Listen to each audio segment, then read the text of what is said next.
over the last few weeks, we have covered a wide variety of topics. We spent a week providing some updates on exercise and treatments of different things and the way that we're thinking about different things. Last week, we talked about disruptive behaviors, including ADHD and conduct disorder and disruptive mood dysregulation disorder. Right. This week, we're going to kind of merge those a little bit, and we're going to provide an update on what we're currently thinking about and doing with ADHD. Yeah, we're always, you and I have been dealing with ADHD since we started. I mean, everybody who's in this business has been dealing with it since they began. Right. It's been around since the 30s. It's been around forever. But we're always amazed. You and I talk about this all the time. You think that the last word has been said on ADHD. You know, surely there's nothing else to add. You know, but information keeps coming out. And in fact, there have been 32,000 articles and books written about ADHD. Right. Okay. One of the reasons it's so popular, it's a funny word to use, but why it's so commonly discussed and written about is that so many people have it. Right. It's about a 20 to 24% prevalence rate. Depending on where you're at. What age group and all that. So, so it's a very large group. And when you have a large group like that relies on medication, businesses whose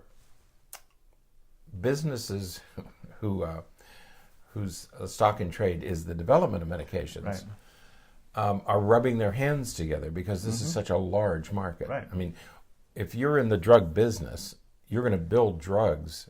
And some of you heard about this on the news. Remember that man, Sakali or something? And he took this medication that was selling for a few dollars a pill and raised the price up to several $1,000s a pill. It's because not many people needed that medication. Right. Okay. And so, but here, any disorder where you have large numbers of people, for example, high blood pressure, heart problems, joint problems, many people have those disorders. So if you're in the drug business, you're going to develop medications for those markets because those markets are so large. Right. You're not going to spend a lot of money on a market that's very, very tiny. Okay. So over the years, drug companies have spent billions of dollars, hundreds of millions of dollars developing drugs for these things. And today there are 32 medications. The reason we wanted to start with medications when we did this update is because medication is the first line of treatment for ADHD. Right. I mean, whatever article you read, it's the same story. That first of all, you begin with some type of medication so that the child becomes available for therapy. Right. And that's probably worth repeating every few years. Right. Because or people, every few days. Or every few days. Because people forget and they say, well, I don't want to drug my children. I don't want to do that. All the studies have been done that have been done suggest that the first line of treatment is going to be medication. Right. Not the only line, but it's the first line. First, so you administer medication to make the child, as you said, available for the therapy and for the other work that we're going to be doing. And so we'll be talking about that as the week goes. Right. And I would urge parents, if you're raising a child who's truly hyperactive, you're going to want some relief. Right. Because they are, unless you live on a farm or something, but they are going to be, ADHD is an enormous challenge. It's an enormous challenge for parents. It's an enormous challenge for kids in school and their teachers. Okay. Yeah, absolutely. So today, as you said, we're going to start off with updating about medications. Right. There are a surprisingly high number of medications. I'm always surprised. Yeah. When I started a long time ago, there were 3 medications. Yeah. And we didn't use one of them. Right. So really you had 2. Right. Okay, there was Ritalin and Dexedrine. Right. There wasn't, it was just the common, it was just the compound. Psychreg. Psychreg, yeah. And I think it was Pamelor. Yeah, Pamelor, yeah. Psychreg. But nobody used it. Okay, so we would say to parents, well, you can use this or this. And methylphenidate, or the Ritalin products, methylphenidate products were generally used for kids who had hyperactivity, and Dexedrine more for kids who had inattention. Okay, but even in those years, we had only started to differentiate between inattentive and hyperactive types of ADHD.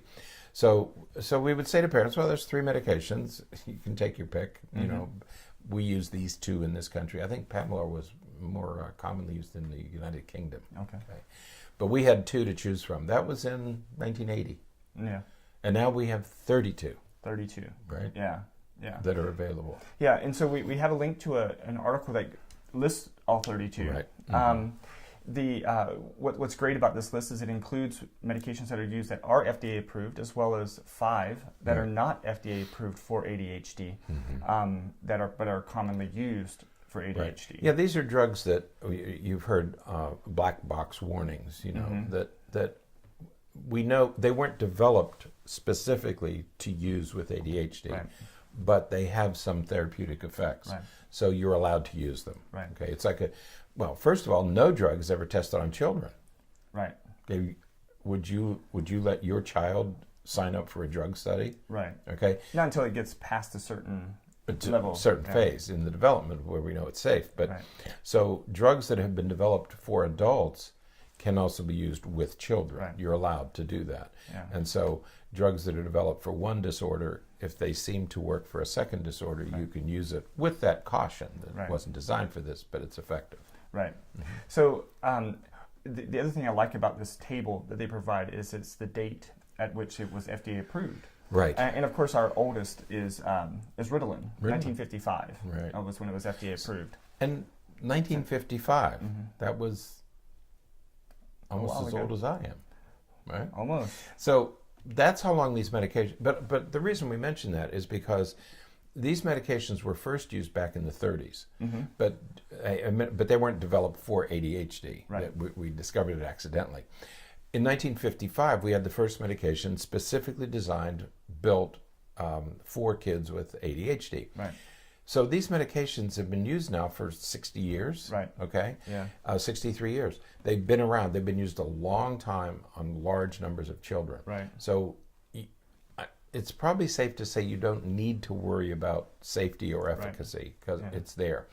However, 32 medications suggest that different medications may work for different children. Right. Okay. And that's what's evolving here in this market. And I guess we should say Ritalin is the oldest, 1955, but Dexedrine was around before that. You mentioned the 1930s. Dexedrine was around 37. Yeah. So and we gave it to soldiers. Yeah, but it's not pilots used in as World War II. often. Right. We gave speed. Yeah. So yeah, there are a lot of options and different medications for different things. Some medications like Concerta, Focalin, and some of those medications have to be are methylphenidate based, but they have to be swallowed in a capsule. Right. But there are new medications now for those who have difficulty swallowing capsules. Things like Quilivant has a liquid version and a chewable version. Quilichew, I like that name. Yeah, sounds like something out of what's that game? Pokemon. I like Quilichew. That's my favorite Pokemon character. That sounds judgmental. Why? You're being. Why? I don't know. Why judgmental? I don't know. Listen. Oh, he's irritable. Cranky. Daytrana is another medication that's a patch. It's a patch. It does sound like a Pokemon. You're right. It's just. I'm upset that I didn't think of that, and you thought about it. It makes me feel like I'm being slow today. You've brought me to this point, so it's your fault. I just can't believe you mentioned Pokemon. I had to think about it for a moment. I couldn't dredge it out of my... What was that word? Pokemon. Out of my lexicon. But Daytrana is a patch that can be used. Again, and what a lot of people will do is they will apply the patch to their child while the child is still asleep. It was such a great... So what you see here with these medications is it's a different delivery system, okay? So different medications, some are chewable, some are liquid, some are pills. This patch seemed like a great idea because you could put it on the child while the child was still in bed or asleep, okay? Right. So that when the child got up in the morning, the medication was already working, okay? So that and it helps them get up and get going, especially because you have a hard time sleeping. Brings them back to consciousness, and they're already getting through breakfast and getting dressed, and that can be a very difficult time for some children. And so this medication offered great promise. We tried it with one of our children, but he was allergic to his skin is real sensitive. He was allergic to the glue. But it seemed like a great idea. But they would fall off during the day and things like that. So And the other thing that the drug manufacturers are trying to do is they're trying to lengthen the effective time. When these medications first come out, they have what's called a very fast half-life. They're in and out of your body very quickly, usually in 3 or 4 hours. Right. So what the manufacturers have tried to do is lengthen the time that they're effective, because many children will be on medication while they're at school, but it'll wear off by the time they have to get home and do homework. Right. That's another set of challenges for parents. And the problem is, if you give a stimulant late in the day, it might keep them up at night. Right. Okay, so it's always been a bit of a challenge. So many of the new medications have been brought to market because they have a much longer half-life. They're effective for some of them. There's a medication being developed right now, it's not on the market, that promises to be a 24-hour stimulant, that it's working all 24 hours. How it's they sleep? Not been, I don't know. It's not been FDA approved yet, but it's very close. I think it's in the third phase of trial. Could come next year. Right. Yeah. So some of them, they're working on it by changing the half-life, which basically relates to how long it's in your system. The other way that they're doing it is that they're becoming very fancy with their delivery system. That's right. Concerta, for example, has a very ingenious delivery system with the capsule itself, where the capsule is porous and it absorbs water while it's in your stomach and in your GI system.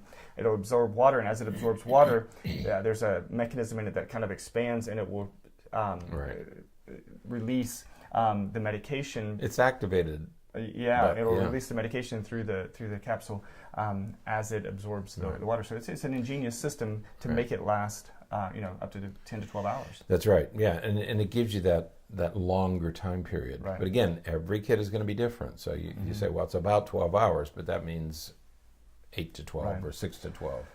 So for all that we were just talking about with the methylphenidate, with the different delivery systems, they have the same thing for amphetamine-based medications.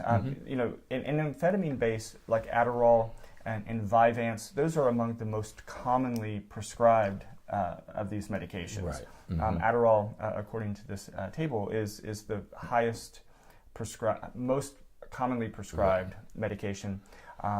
Vyvanse is the most commonly prescribed brand name. Right. And Vyvanse is relatively new. It's 2012, but it's what they call a prodrug. Another ingenious delivery thing that they created with that by adding a lysine molecule to it, so that it has to go through the digestive system to be able to be activated. So it's really extremely difficult. I guess we'll just say, and I never want to say something's impossible, but it's extremely difficult to abuse it because of that. So it has to go through the digestive system. Right, and that's the problem. People worry about addiction with these drugs, because they can be highly addictive. And later in the week, we're going to talk about usually students, teenagers and young adults who take these medications when they don't really need them. Right. There's some research that's being done on that now. So we'll talk about that later. But if you do need them, the chances of addiction go way down. In fact, most of us now advise, because of some studies done at Harvard, that you want to go ahead and use these medications in kids who really need them. Right. Yeah, absolutely. As a way of warding off later addiction problems. Right. Now, again, on this in this table of medications, there are a few that are listed that are not FDA approved. One is Provigil, which is a stimulant of sorts. It's not really a stimulant, but it is a stimulant. It works on a very different system. Provigil has a fascinating history because it was actually developed.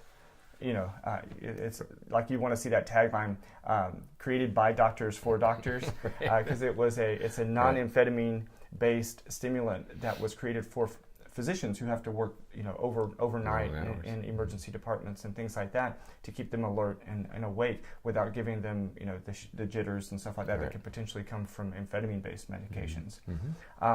Some others they call alpha agonists, oftentimes blood pressure medications. Mainly blood pressure. Yeah, like Tenex and clonidine or Catapres. And there's a couple of different delivery systems for those as well. Right. And the new ones now that you're going to see that probably will be prescribed. Tenex is is an old drug. It's been around for a long time. Long time, but some manufacturers have revised them, sort of resurrected them under brand names, and the brand names are Intuitive. Right. And that's one of the names that you see frequently prescribed. There's another called Capve with a K. And so these are some new versions of Tenex. They are new non-stimulant. That's right. One of the first ones was Strattera, which isn't a alpha agonist. It's actually a SNRI, so serotonin norepinephrine reuptake inhibitor. So it works a little bit different. It takes longer to become effective. Right. Most of the stimulants medications work very quickly. These take a little bit longer. Right. So, if you can't take a stimulant for some reason, there is this drug called Strattera. We've had mixed success with Strattera.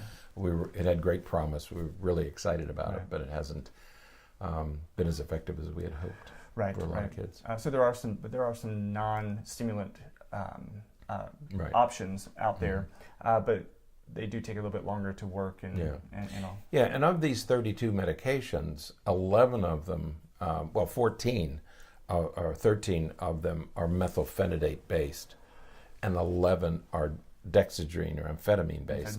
And so of the 27, 24 fall into one of those two categories. Yeah. So clearly, you're probably going to be taking some type of a stimulant because 24 of the 27 are stimulants. 27 are FDA approved. The other 5 are not FDA approved. That's where the 27 comes from. So, all right. So anyway, check out this article if you have questions about medications and what's out there. This is a nice little summary that's as up to date as we could find. Right. So. Yeah, these 2 that you might see that we're just getting used to are have just come on the market. One is called Adzenys.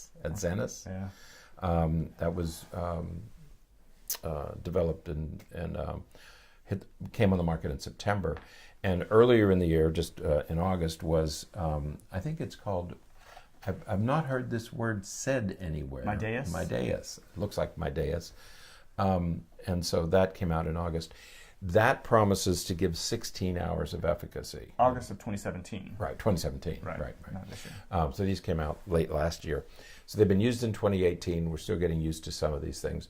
But again, what they're promising is a longer efficacy time, that they're gonna take the children through homework and meal times, and then they'll be able to settle when they go to sleep. So anyway, new things coming on. We'll keep an eye on these things and update you as needed. But absolutely.